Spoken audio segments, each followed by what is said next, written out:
Tell me, what was your idea of marriage before you got married and now at 29? The truth is, marriage comes with a lot of buzz. Like, at times your person, you might want to see your person and don't break the cup for the person, and then you are very silly. For better, for worse. It's not easy, it's getting worse. Some of us with us that were sleepers. Worst is not good. For worse. Do you know what I mean? For worse. If you run mad, I'm with you. For worse. I feel like you should not be cutting your single friends off. That thing annoys me so much. Because are you the first to marry? And I say, I'm so sorry, I cannot move it. Cannot move it. You will be alone. You yourself like that, you will be alone. Should you be looking at people's mothers before marrying them? I could look, but we are still married.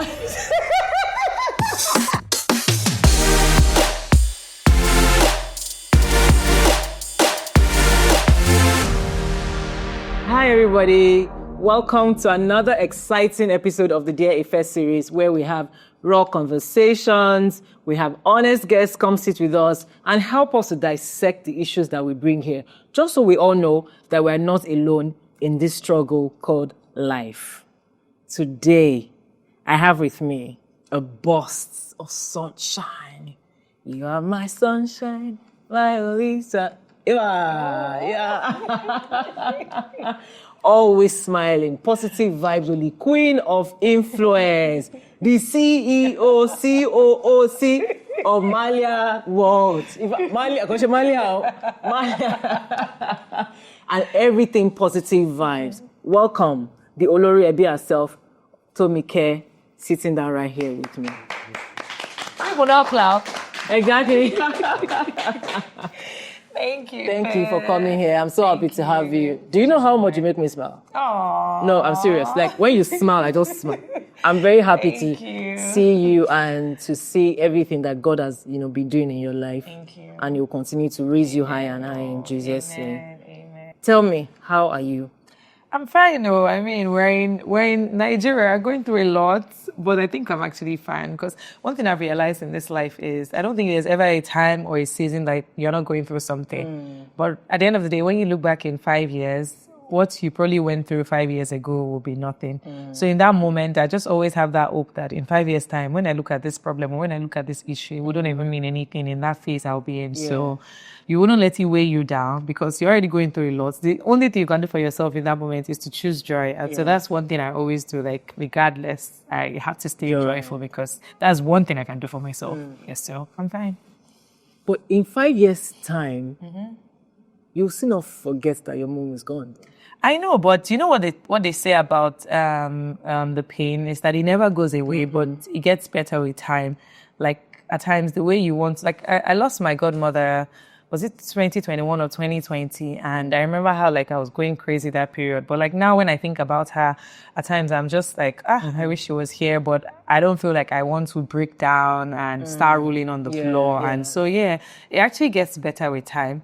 Like even now, at times I think about my mom and this week, I don't think I've even cried thinking about my mom. That's the crazy thing. And I know it's getting better, compared to the moment when she was in the hospital for a week or, was it a week or 2 weeks? And how every time I walk into that room, I'll first run back outside to go and cry. Now I don't really, I can much better, to be honest. It gets better with time. What was your utmost wish when she was sick? I just wish I told the world with her. Yeah, I never got to experience that with her. I think that's one of the major things that was really hurting me. As much as I did a lot of things for her, I don't think someone will ever pass and you'll be like, yes, I did enough. Yeah. Everybody was like, oh, you took care of her, you did a lot, you bought her a car, you did this. But in my head, I'm like, oh God, you people, no. You never reach. For me, I wish I told the world with her because I remember that I was trying to work on our visas and some things at a particular point in time. And I just never got to experience, how some people would travel with their moms and I never got to experience that. Let me take my mommy to go and jaye. Stressing me out and the pain. I swear, So I never got that experience. The thing was, my mom traveled a lot when she was much younger. she was very wealthy at a very young age. Yeah. So like she named the country. yeah. She has been there, done that. So she was never really keen on traveling and all of that. So you wanted to travel with her, yeah, like both but of you. you know, life happened. I had kids, like priorities changed and everything. Yeah. So, but I wish I just kind of like made it priority at all. Yeah. But even if it's 2 countries, even if it's 3 countries, like, let me just experience that. Let me take you on a trip, business class. Like, let me just spoil you. I never got to do that, and I never got to throw a birthday party.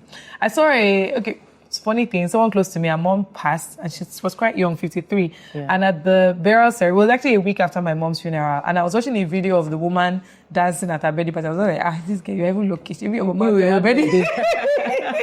You did birthday. No, I went through a birthday party. Like, that's one thing that I actually never got to. My mom never got to experience. Like, she was a very out there but private person. I feel like I'm also like that to some extent. Like, as much as she was for everybody, I see that. she was very private. Like, things back. my mom's siblings did not know she was ill. Like, it was that bad. Like, She told you not to tell them. Yes, and then I remember when I said that. So, mommy, when you now go and I go and tell everybody that you passed, like, what would I say? You killed her. You killed her. She kept said, her from us. That's your business. By that time I would have gone. Nobody can fight me. Nobody can be mad at me and all of that. So like she was kind of like very private. Like even when she was going through things, she never wanted anybody to worry about her. Like she was just that strong woman. So she never, even at birthdays, she always liked it to be very private. Like we'll just cut a cake in the house. She'll take her pictures. But you know that kind of party that everybody will gather and say that we are gathered here today because of she never expressed it. So I feel like that was one of the things that was hurting me during the burial ceremony. Like everybody gathering here today for this person and it's of this magnitude, like it's this big and she's actually not here to witness it and she had never 22 things that was saying me. Did you know that she was going to?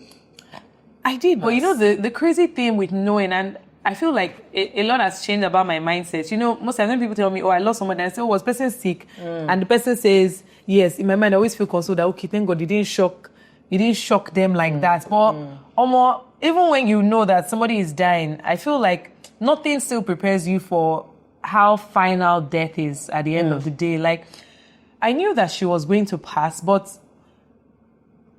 the way God has given her so much grace that, in short, this thing is not a thing of 5-10 years. And the funny thing was, even I myself did not, like, she didn't tell me. Yes.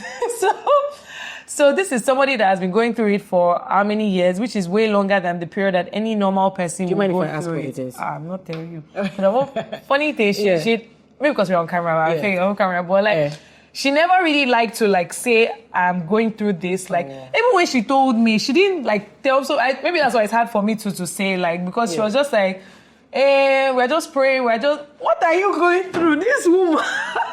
So how long did she go through before telling you? It was over 20 years. And I'm 29, yes. Wow. Is that crazy? And I only just found out last year. So let me show you, the kind of person my mother is. So even when I was like, at that funeral, I remember, I found myself just looking back and saying, God, thank God did you not take my mother 10 years ago. Like, I was going to that funeral and I was just being like, hey, God, don't let anything trigger me at this funeral. Or like, because it's just a week. I was just remembering my own mom's funeral. So I'll start feeling bad. But I left there with so much gratitude because the way God, I think the way God just made me see things, it was from a place of gratitude. I was like, if my mom passed 10 years ago, where will I be? Like, my life had not even stabilized 10 years. It should be now. I have kids. I'm more balanced. I'm getting a grip of my life and all of that. Like, 10 years ago, if I had not gotten married and she passed, with how young I was, like, my entire life, I would have been so destabilized. So a part of me was like, oh, thank you, God, for preserving her life. Everything. Give thanks. And that's not a cliche. No people always say like, but at some point you just realize, it's actually true. It's actually true. Like, you just hear some other things and you just be like, and funny thing was, someone also passed that week. And the weird thing was, I think the week before my mom's funeral, it was Big Balaji. I just took her phone because I was like, this one that half of my mom's people go, I don't know them. Let's not be that they'll say it's all my people that I packed for the funeral service. And let me try and see the people on her contact list that hasn't been invited. So I saw Big Balaji in her contact and I just messaged him, I don't know if you know that she passed. So this is her daughter. I just wanted to invite you for the funeral because I saw like their chat through and I knew that they had a relationship. And it was just like, send your account numbers. But send your account number. But I didn't send because I don't really like bothering people like that. And to now hear that a few days after the funeral, he passed. I was like, what? I chatted with this person on Mom's phone. So you just hear something, I was like, God, thank you. Yeah. I mean, like, and as much as I knew she was passing, like she was dying, a part of me still had faith.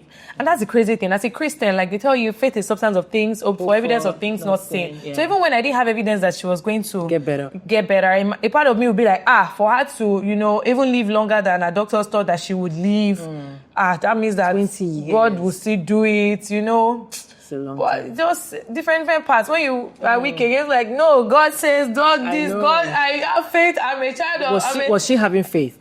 She had faith, but then at some point she was just like, the pain is too much. She was tired. I remember at some point she just told her, people should change the prayer point. God should just let me go. But I feel like even hearing all of that, it's just now that I'm looking back and I'm like, this woman was really going, because at that instant, it didn't feel. You are hearing, but you are not. It's just like they are just talking. You know what? Tell me about it. I was sleeping in the hospital with my mom because she had cancer, and she would say, "Otisu, like I'm actually tired." You know when doctors will promise you, say, but then you are feeling it, and then she knows she's going, and then she'll say, "Otisumi." I was still not praying that God God let her go. No. It was keep her. You are a miracle working God. You know all those prayers that we Jehovah Rapha. I'm telling you. And it's just crazy. And then it's just a little bit selfish of us as kids, seeing our loved ones going and not allowing them in, because the pain is what we experience it emotionally. They experience it emotionally, physically, spiritually, and we just have to say, God, if this is your will for her to pass at this time, let them go, because they're gifts. Yeah. And they came as a gift to us, and when it's time for that gift. It's so hard. It's like, God, what if it's not time? What if it's the enemy? Yeah. What if it's the, it's just so hard to accept that it's actually time for them to go. And also because, like, I remember when she was in the hospital, like, she was unconscious for a bit. Yeah. And doctor was like, that typically 24 to 48 hours should be gone. And it was just like, and she used to warn us. And she even warned the nurse in the hospital, like, they ever rush me here. They will not give me oxygen. They will not give me, just let me go. So even for me, it was hard to say, okay, should we put on oxygen or not? But the doctor was like, the ideal thing would be to do that. I was like, well, I told no oxygen, no blood transfusion. People should let me go. Yeah. So even when we now put her on oxygen, like, she regained consciousness, and they're like, for 24 to 48 hours, this woman spent 1 week in that hospital. So the part of it is like, God, is this a mind-blowing when testimony? When she regained consciousness, did she complain? She said, "Why did you?" She didn't say anything actually, and that was part of what made me feel like, thank God. Maybe she was. Maybe she didn't. I thought that when she wakes up, to be like, she doesn't. But like, she actually didn't, and she was just saying she was thirsty, she wanted water, and I was just like, okay, God, are you about to do a miracle, or is this going to? So like, if doctors are saying 24 to 48 hours, and 72 hours after, the person is still alive and like getting next minute. Sometimes they think she's getting better, and then the blood pressure will go stabilize. Next minute they'll say it has dropped. Next minute they say she cannot talk. Next thing she's saying message, God have mercy. She didn't even really talk, but she was like, God have mercy. She told my husband, to say I love you. Like, and she was like, I know that God should have mercy. I'm like, somebody they say will go. She spoke. Okay, God can still getting there. I used to imagine the way I would do testimony in church. Yes. Did you have that thought? I say I had videos. That's well. I'll have to taking pictures. I'll be writing down. Speaking, like she gets better. The way I would say. The full story. I know. How the doctor said that. So I don't think anything ever prepares anyone, like, or gets anybody ready to lose a loved one. Like, no matter how the doctors will say, because also being a believer, it makes it so hard, because you're just like, if God could call Lazarus forth from the grave, what is this testimony? What is this that God cannot do? And it's just crazy, because it shakes your faith, and it just makes you feel like, I remember my mom passed away, they were watching Hallelujah Challenge. I could not complete that month's Hallelujah Challenge, because they just give me PTSD. They say, wave your journal, they're wrapping up my own mother. Were you there when she passed? Yes. I was in the hospital for a whole week. And that's the crazy thing. That's why we just pray that God should give us sound deals. You see the life that you think that you are very busy. God forbid anything. And nothing will happen. As you sat down there for a week, nobody died. Yes, nobody died. Just collapsed. Will be all right. Everything will move forward. So it means that the people that we love, we should create time for them. Yes, nothing will happen. Yes, nothing will. Everybody will be all right. That's the crazy thing. Like I was there for a week. Like, and I even had an event that weekend, and I was just telling my brother, God, I think I was cancelled this event, but I was just like, he doesn't think so, because our mother will be very angry if she hears that she cancelled events, because my mom never really made us aware of what she was going through. Because she used to say she didn't want any child to use as excuse to not be successful in life. Don't be lazy because of it. You go do your thing. I'm okay. That's it. She didn't want any child to say, because my mother was sick, or I was taking care of my mother. So like, we didn't even find out, like, to really, even my brother that was out of the country, like, he would call her, she would put the camera close to her eyes like this. You guys, my grandson should be playing with the kids. Like, when I was telling my brother, Mommy is not all right, though. Say, but I said, you spoke to me that I'll be here. I'm telling you that she's not okay. Like, he found it so hard to believe. And that's the crazy thing with our mothers. I think their generation, I don't even know the kind of strength. They want to pull strength. And like, we don't have that. I don't have the strength. I don't have that strength. I'm sick, I will show it. I don't have that because strength. Again, for them, it's a way of showing that you are a woman. Women should be strong. I mean, with birth, we do all of those things. We go through situations with your fathers.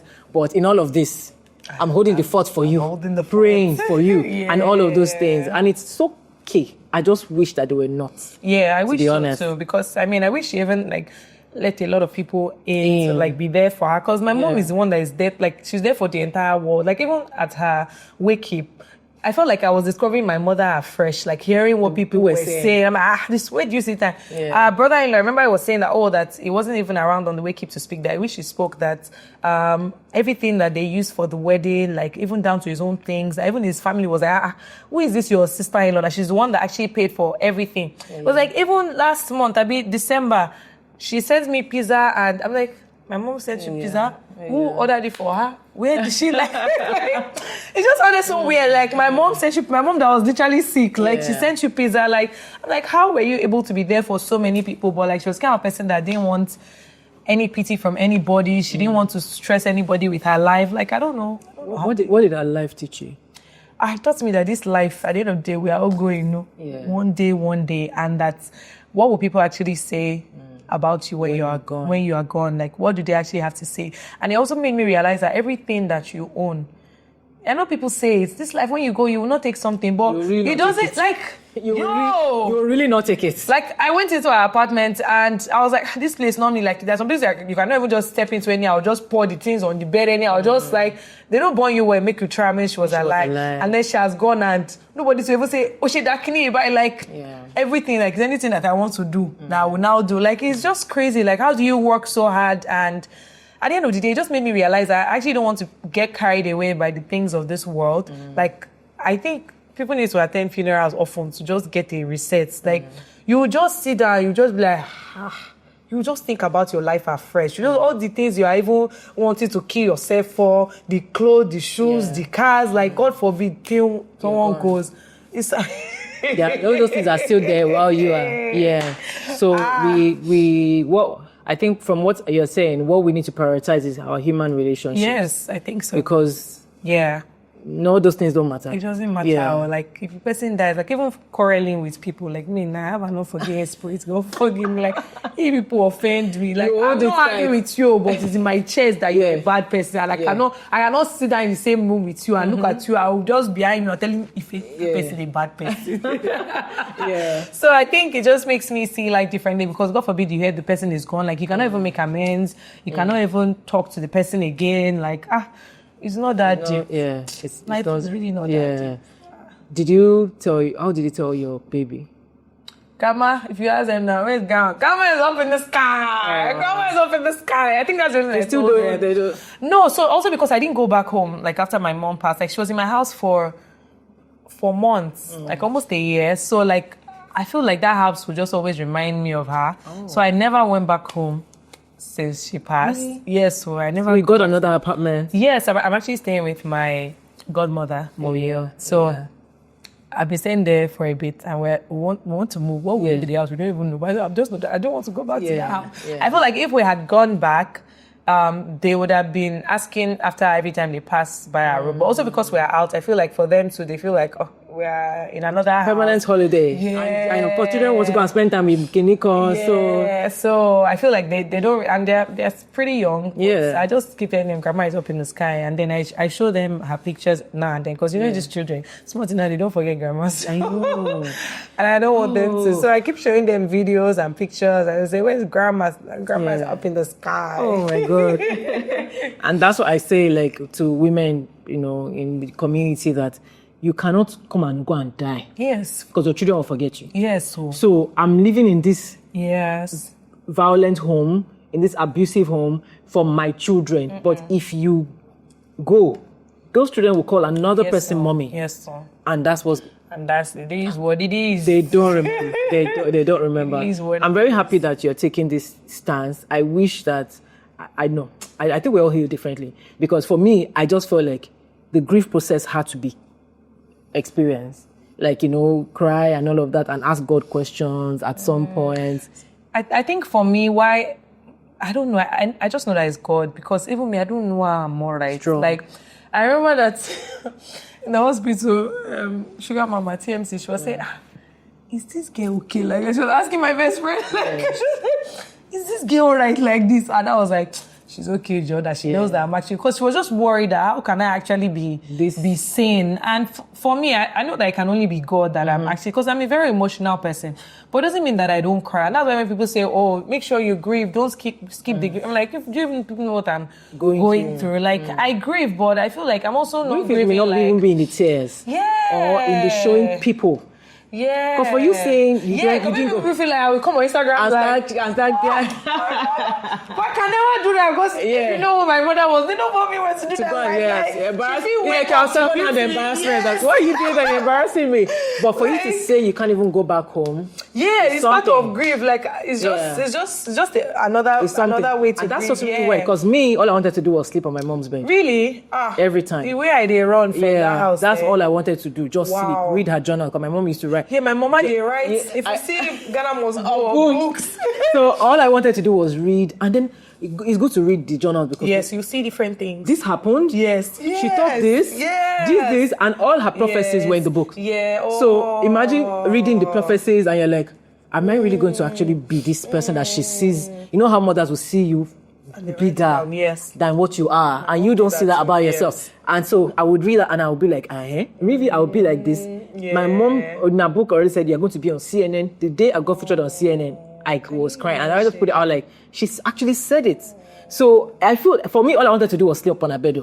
I did not get up. I would go and shower, come back. But after a while, I just started like living life. I think another thing that held me was, even when she was going through everything she was going through, like, I never heard my mom for once say, God, why me? God, this is not fair. God, this is not, I've served you too much. So, like, she was a Christian to the end. Gosh. So a part of me is like, if the person that was in so much pain never opened her mouth to question God, so who am I? I feel like she'll be so angry. She sees that and I say, God, you did not save my mother. God, you should not be like, you want that shit. Let me go through it. I did not like. So I feel like that's one of the things that also held me strong. Like, she knew that it was very painful for her. And my mom served God. Like, my life was church, home, school. Like, it was a triangle. Like, I was born in church. And it's not just like my mom served God with everything. Like, she built churches.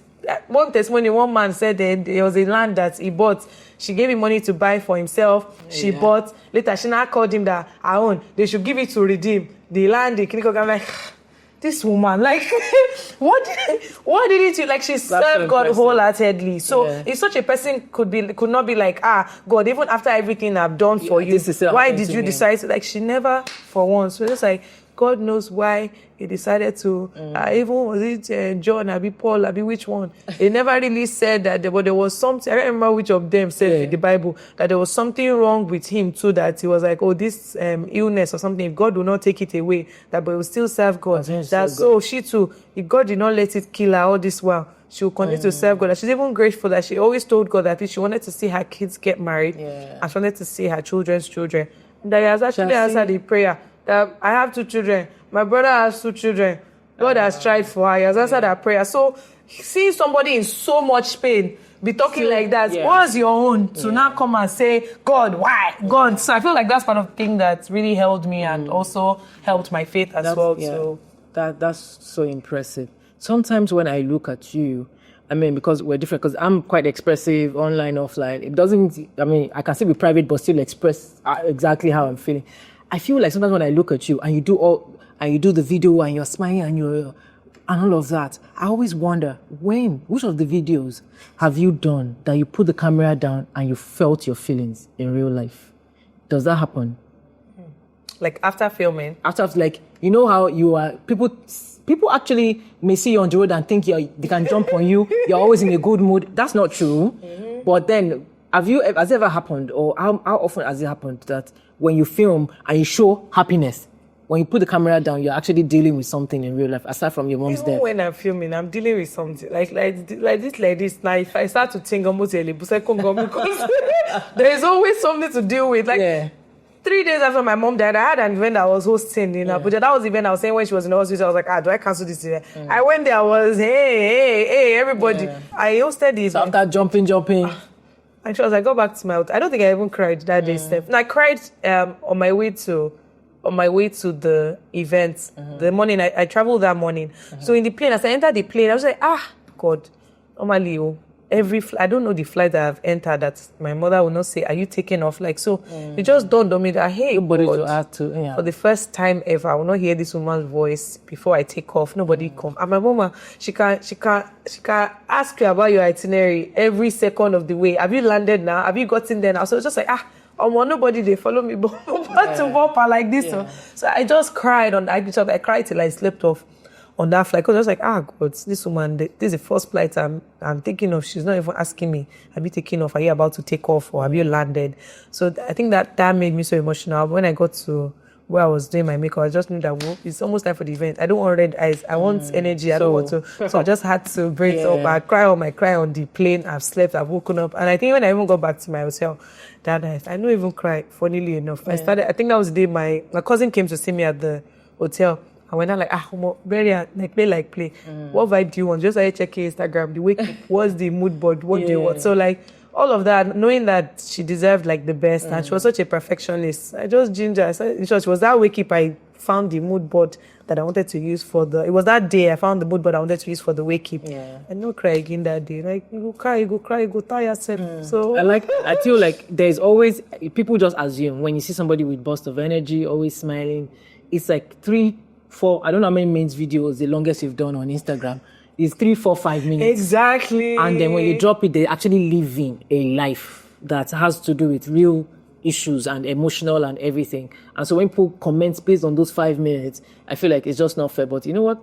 Social media is not fair. You'll be alright. I don't come and say, you people really need to check on how I'm not sure what right. Check on. Like everybody's going through it. And so let's be kind and be cognizant of that.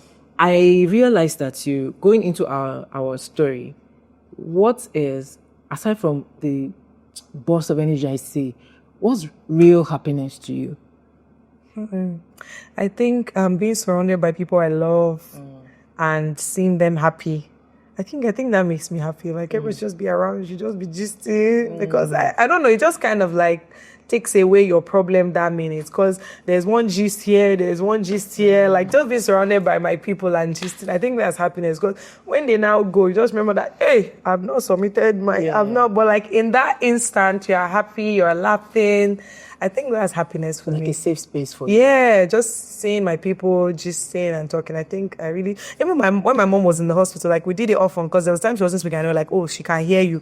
We just tell this, mommy, where people owing you money that they've not returned it. Aww. Give us their names now. Like we're really teasing her on the hospital bed. Yeah. Give us their names now. Stop can go and find them. Yeah.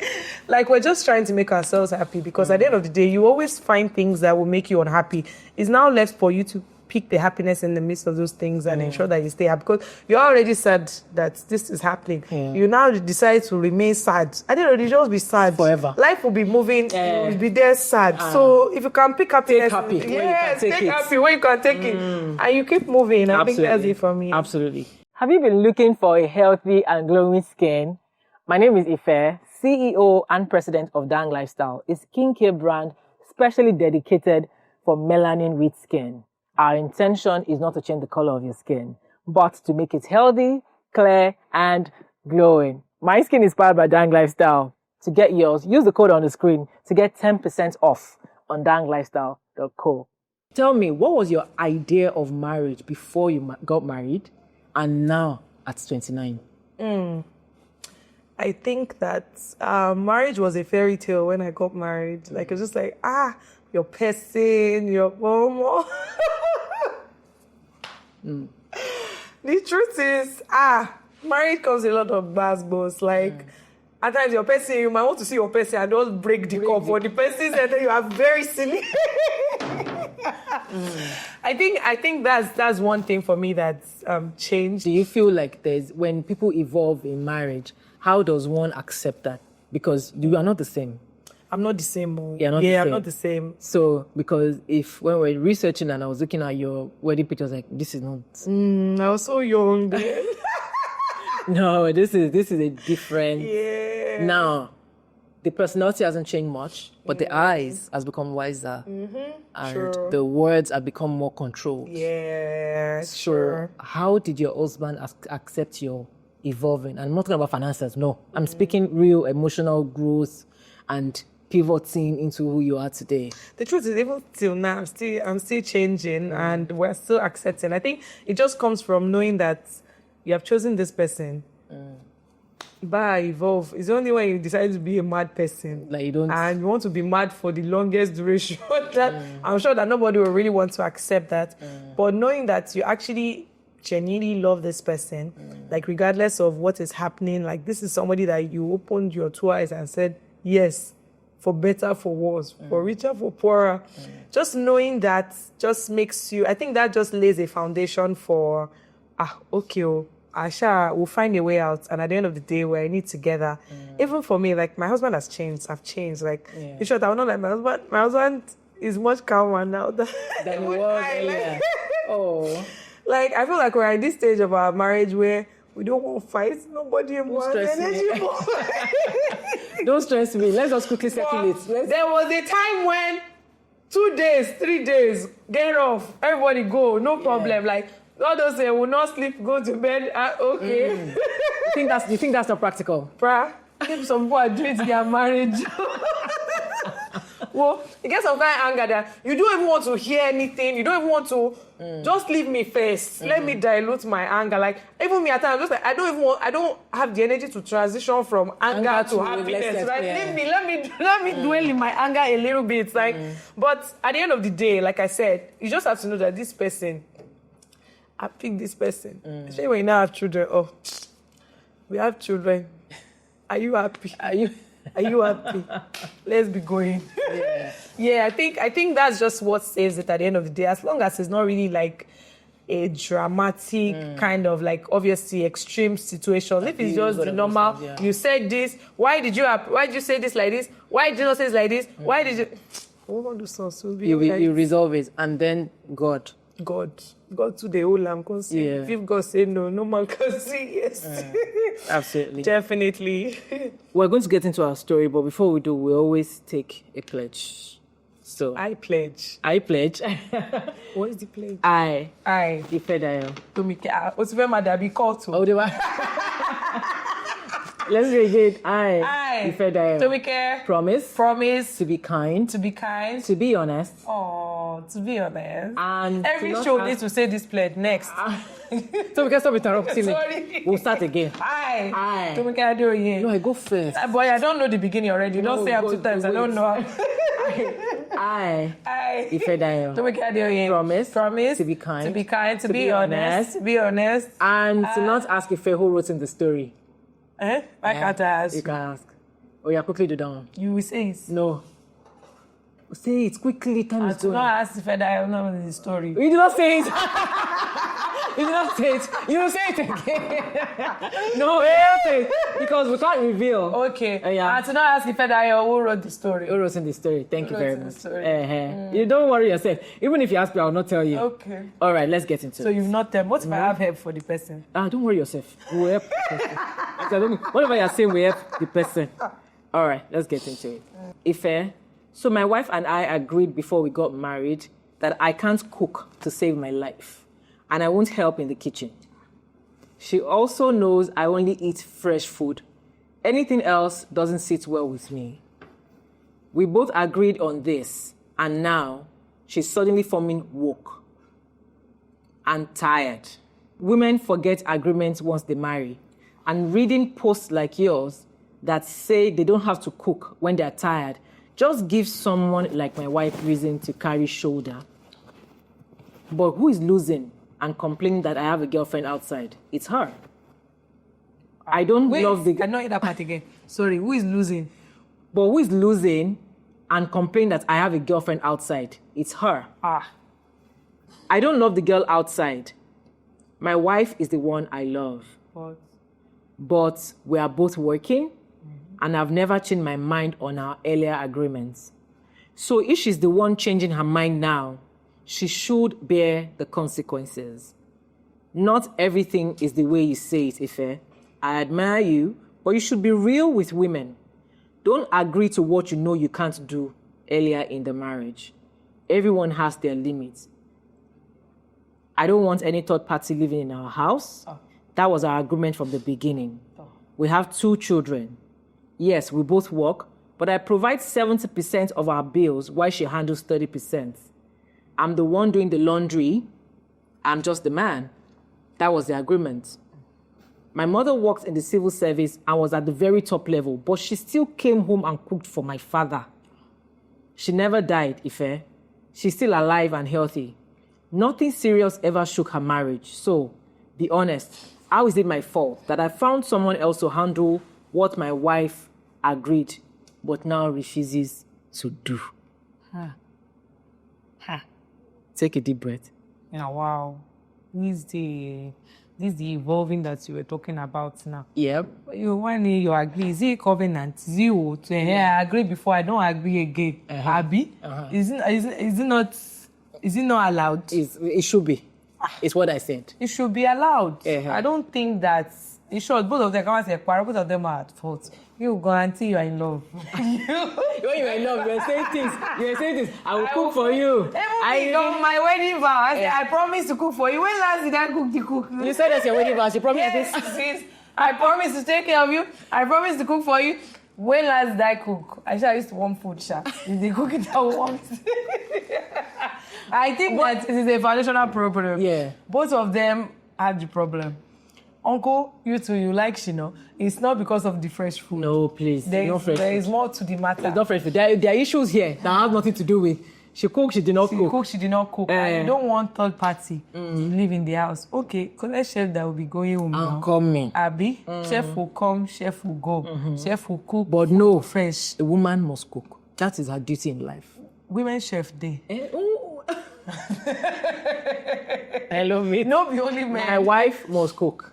My wife. That's why we married that one outside. He will marry. At this juncture. And the one that will marry that, you want that marry that one outside. This same thing. Woke. She will not be woke. Everyone is not be woke. Don't keep changing wives. But you said he doesn't love.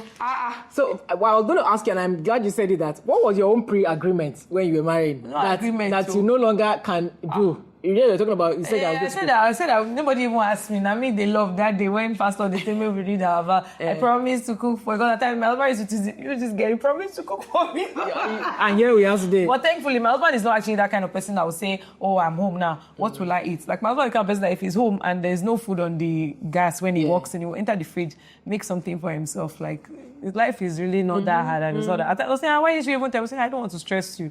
Do I know what you've been through during the day? Yeah. So when it comes to food, like, it's really not that deep. But I don't know why some people... Was his mother always making fresh food for him? When he we said the mother was always making for the father. And the father, was it the father?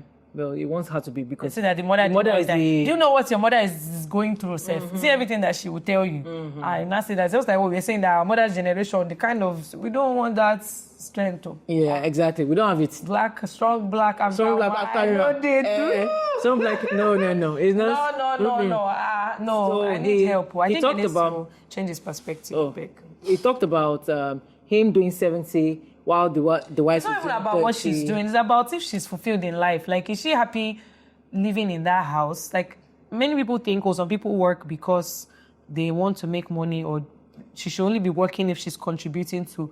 No, what if she's working to feel fulfilled in life? Like, children take happiness from their mother most times because they are always the ones present, have the time. So if your wife is not happy, happy wife, happy life, they always say. Like, it's not even about what she's contributing to the home. Does not mean that that's why she's working. What if she's working to, move forward in life, or feel like her life is progressing, or feel like she's valuable? Exactly. To contribute to the world. Yeah. I know why you are a man. 70 It's not bad now. I see you are the man. Exactly. Do it. Yeah. So his own is, and this is my question. Do you, that 30%, when we include taking care of children? Taking care of children is 100%.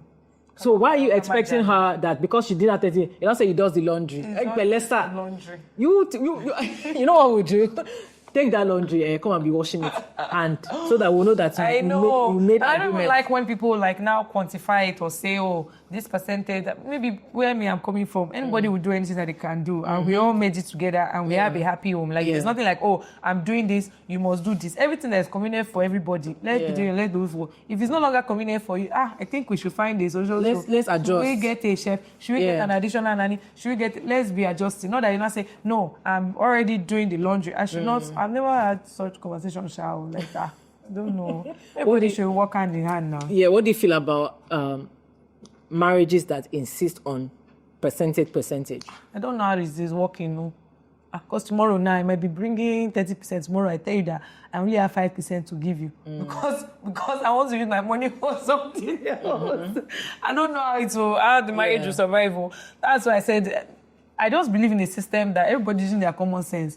You are doing whatever it is you can to ensure that, if you need something, yes, you can ask the other person, but not that it's now stated in book. I'm doing by force, by fire. By fire, by force, you must do. Okay, what if there's a month that I don't even do a single percentage? Will you now say I should carry my load and live because I'm not contributing? So do you think that the percentage thing puts some men under pressure? I think so, and that's why I also feel like women should work, because it's not. People make men feel like it is your responsibility, it is your this, it is your that. If you are capable, do whatever it is that you can do. At the end of the day, you people are a team. It's not, you people are one. At the end of the day, it's not, this person must bring 60, this person must. If this person is earning higher than the other person, obviously the person will need to maybe contribute more so that you don't kill the other person and the person is coming up stressed. People say no matter how much I'm earning. I know. Because the truth about life, tomorrow now, our industry, at time gig can come, at time gig cannot come. So when gig no come, your person will stand in for you now. And it's the same thing with marriage, someone. It's a marriage. Standing for each other. At times you might be expecting something and the thing might not click. That's why you have partner. The partner should be able to cover up for you. It's what I always say. That's why we were talking about this before in the first episode, that I don't think people know what marriage is. No, I don't think so. Because if it's a partnership, why are you watching the person miserable? So he's saying she doesn't cook, so he won't go have girlfriend. That uncle has another, call me one babe. It's not. He just wants to have girlfriend outside. It's not the issue. It's not the issue. Yes. For me, you've answered the question where I wanted to ask. The man's complaints are not valid.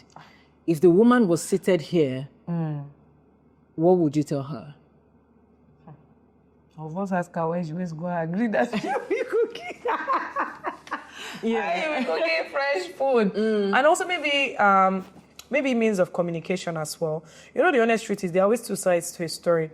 The man might not even be telling the story the way he's supposed to tell it, but I feel that also maybe manner of approach, like him saying she's now woke, it might be that maybe someone that was respectful before and now she's like, I don't even care.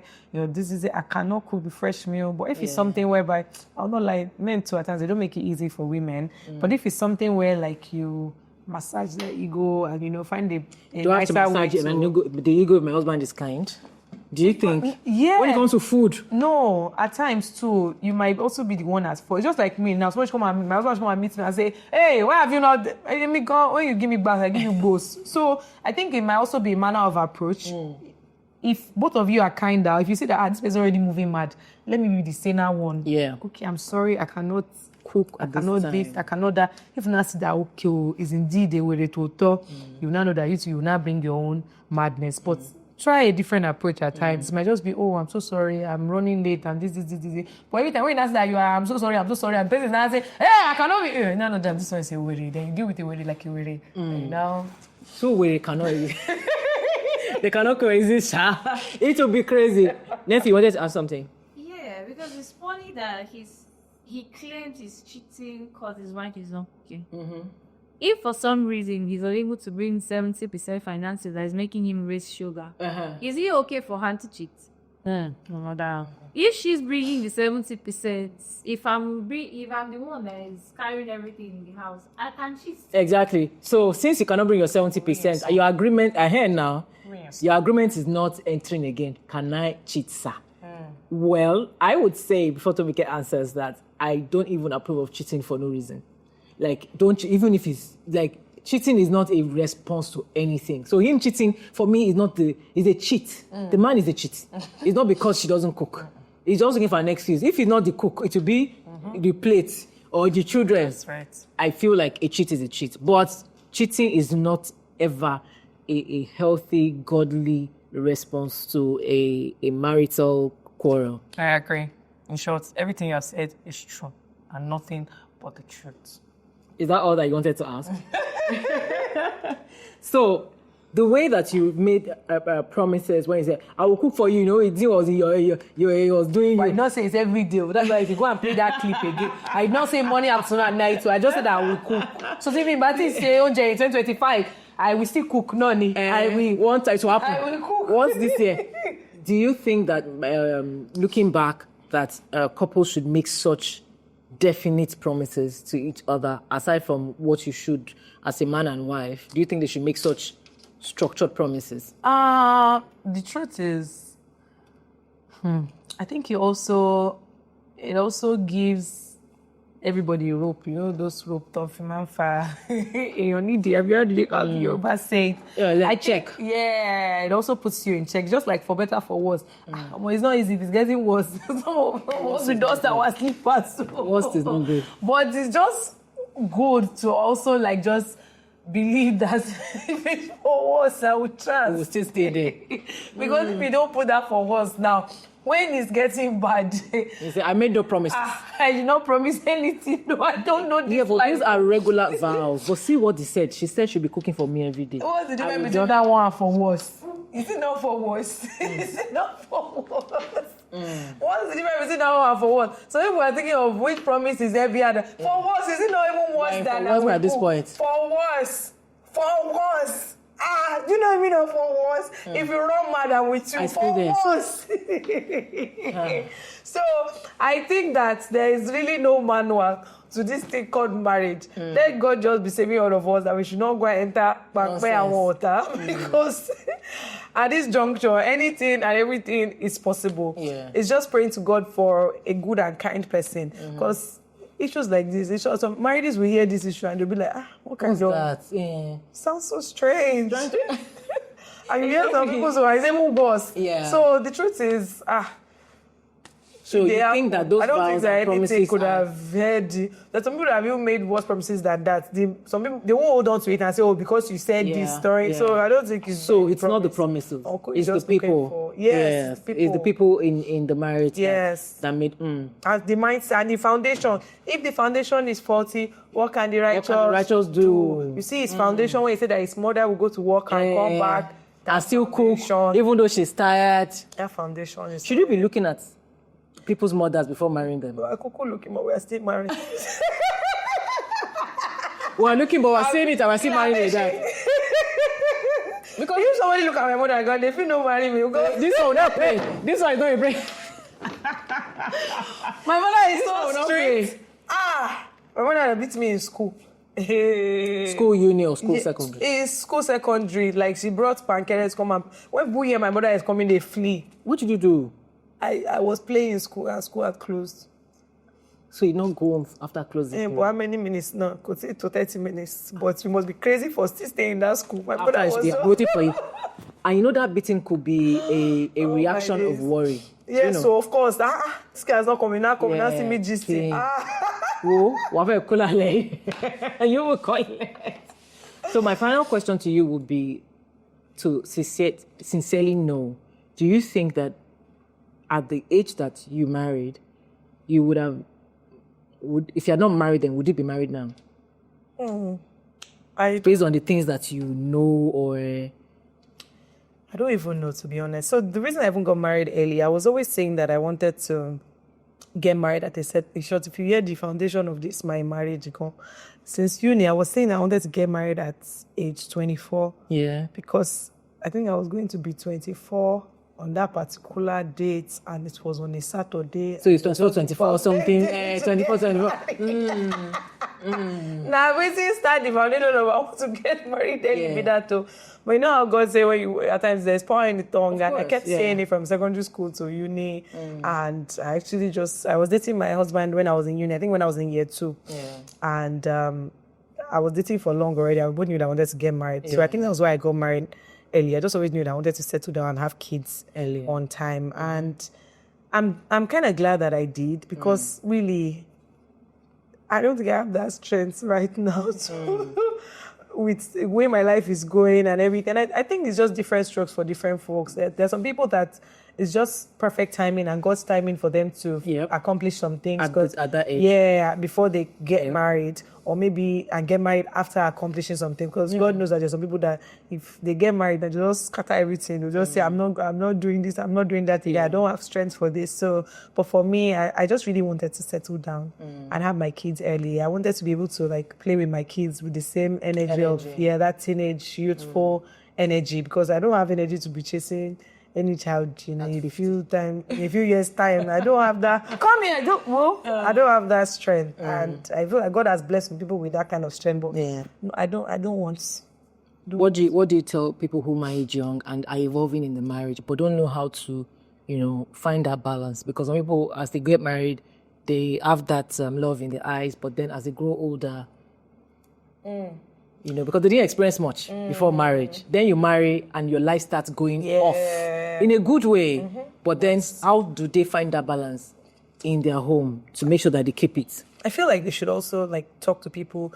You know how people say, whatever happens in your marriage stays in your marriage. That thing has come at times because you might be running mad in your marriage, and because it's only your husband you want to talk to, you'll not be all right. I feel like you should have close people that you talk to. It could be counselors, it could be just another perspective, just even business wise. If you want to take some decisions, you just really want to weigh another person's opinion, and you also have to be very careful. You don't know it all, and you might want to move mad, and the person will just say, be calm, be still, and all of that, and that might be the saving grace that will save your marriage. So I feel like you should have trusted people that you talk to, and not many people are, so you don't really need the world to know your business at the end of the day. And you need to have trusted people. I feel like everybody needs trusted friends that will go to war for you, will pray for you, would fast with you. Everybody needs friends like that, because at the end of the day, there are times when, if you say it's you and your husband, when people are not talking, how do you want to settle it? And you don't want to hear each other at that point in time, because if you talk, you maybe start shouting, or you just start getting angry and worked up all over again. So I feel like everybody needs trusted people in their circle. It could be your counselor, it could be whoever, because there are some people that have a wider perspective to things. That there's some people that have been there, done that. You don't even know. You feel like this thing I'm going to, it's only me. World has never gone through, and you just hear that I went through it in 1980 something, and this was how I navigated it. And that way you just feel like okay, so we're not the only mad people in this this marriage thing. So I feel like for me that's one thing that you would advise to do.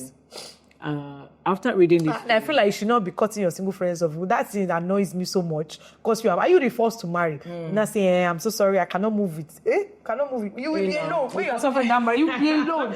Darling. Because marriage is another level. Another level. You cannot understand. What are they? There's there to understand. Don't cut your friends off. If you're a good person, you will know how to navigate your friendships, even with your marriage as well. Because at the end of the day, they were your friends before you even got married, but now you're not married. You have to be carrying shoulder. Okay, we will come back. Okay, we shall see. We shall see about that.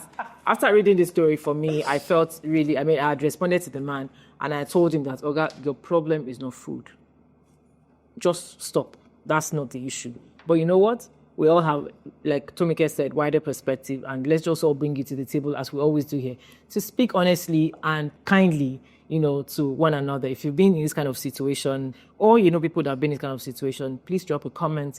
Let's know what your perspective is. And to everyone else watching, I'm giving this matter over to you. Say over to me. Over to you. Move closer, let me smell it. Oh, smell nice. Go smell nice. Go smell nice. But with this, you will smell Nice. You see what I like? Oh, what does it get it? Oh, wait, get it. This is from Dan. We give you this special gift just for coming and sharing your life with us. We appreciate you. We love you. Present you this lovely perfume, and there's another special gift inside for you as well. Thank you. I, Tomike Adeoye, Uh-huh. promise to use this product from Dang. Thank you. And I'm so proud of Dang. Thank you. By the way, like running a business is not easy. Yes. And I'm just proud of the growth of Dang. Thank you like, so it just much. started like what and now. I know, and here we are. You did that. Thank you. And Congratulations. can you see this here? That's Tomike's business. And he's doing so well, and I'm so happy. The launch was amazing. Thank you. You're doing well, Lou. I'm very proud of you. Let me just tell you now. If I was wearing wig, no, let me tell you. Off camera. Let me just see. Why don't I have gist? Okay. We're done now. Did you like this episode? Don't forget to comment, like, share, and click the subscribe button. To watch another episode of Dear Ife Series, click here.